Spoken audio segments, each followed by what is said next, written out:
Shabbat Shalom Mevorah, j'espère que vous allez bien. Paracha de cette semaine, paracha de Balak, mais cette semaine je ne vais pas vous parler de la paracha, je vais seulement vous raconter une histoire que vous pouvez raconter à table avec un très grand moussa.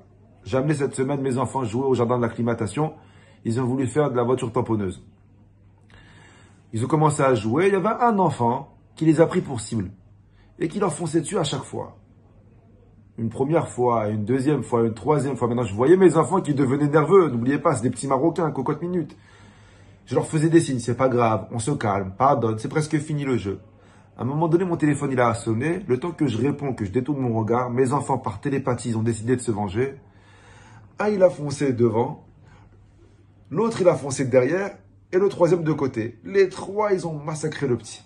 On sort du jeu. Je prends mes enfants de côté, je leur demande, mais qu'est-ce que j'ai vu? Qu'est-ce que vous avez fait à trois sur un enfant? Vous avez pas honte? Et là, le plus refif des trois, il me répond, il me dit, mais papa, tu te rends pas compte, ça fait 10 minutes, ils nous foncent dessus, ils nous ciblent qu'à nous. Pourquoi? On va pas se laisser faire, on n'est pas des victimes. Je dis à mon fils, je te pose une question. Qu'est-ce que tu as sur la tête?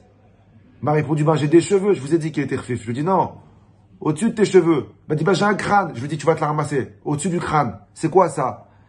Il m'a dit une kippa, il a baissé les yeux. Je lui ai dit, viens, je t'apprends la plus belle leçon que tu vas apprendre de ta vie.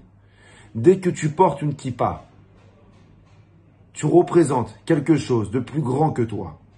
Dès que tu portes une kippa, tu représentes quelque chose de plus fort que toi. Tu représentes Dieu sur terre. Les gens te regardent. Ton comportement doit être adéquat à ta kippa. Le comportement d'un juif rabotaille, il doit être exemplaire, irréprochable. J'ai dit à mes enfants, c'est comme un maire qui porte son écharpe tricolore. Quand il porte son écharpe, il représente la nation. Ben, quand tu portes ta kippa, tu représentes Hachem. Alors oui, c'est vrai mon fils, que peut-être qu'il t'a ciblé parce que tu avais une kippa. Mais si tu te venges, ne lui donne pas l'occasion de te détester parce que tu avais une kippa. Quand tu portes une kippa, ta conduite en voiture, elle doit être différente.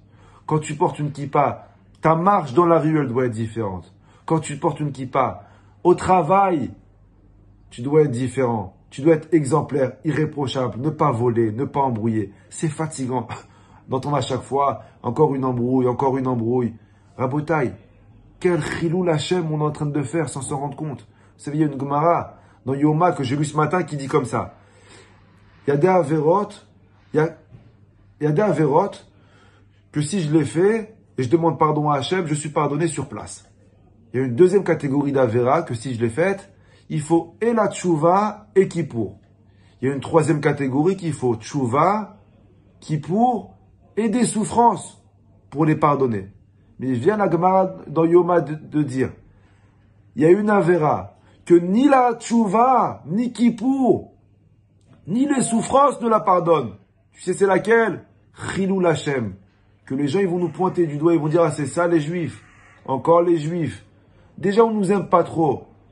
Ne leur donne pas une raison de te détester. Chilou Hachem. La Gemara, donne-moi un exemple de Chilou Hachem.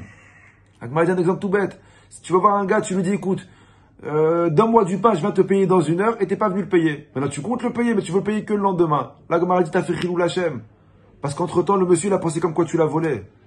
Le comportement d'un Ben Israël doit être exemplaire, irréprochable.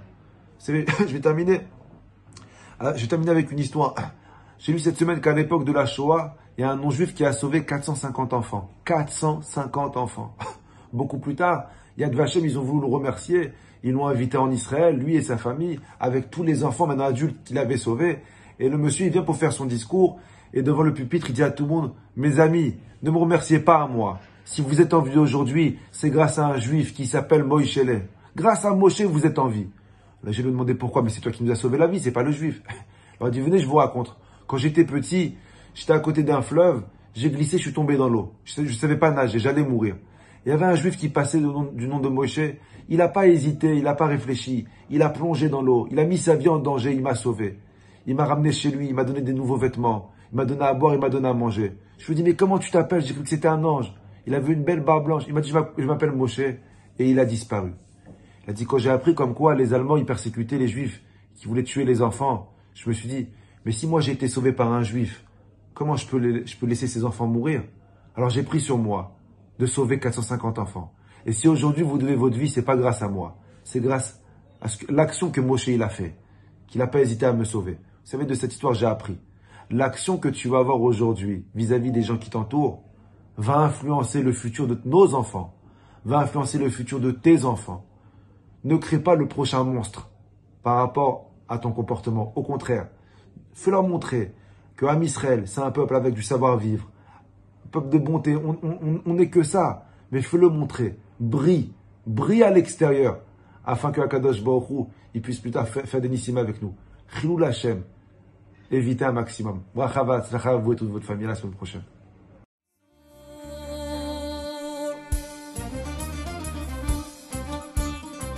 احنا جايين من كل مكان للصويرة زينة البلدان نزورو ونرجع فرحان كالظبيل والرهيل ولا حوض السلاح وثوم حيلة نضربو شوفار هاد الليلة احنا جايين من كل مكان للصويرة زينة البلدان نزورو ونرجع فرحان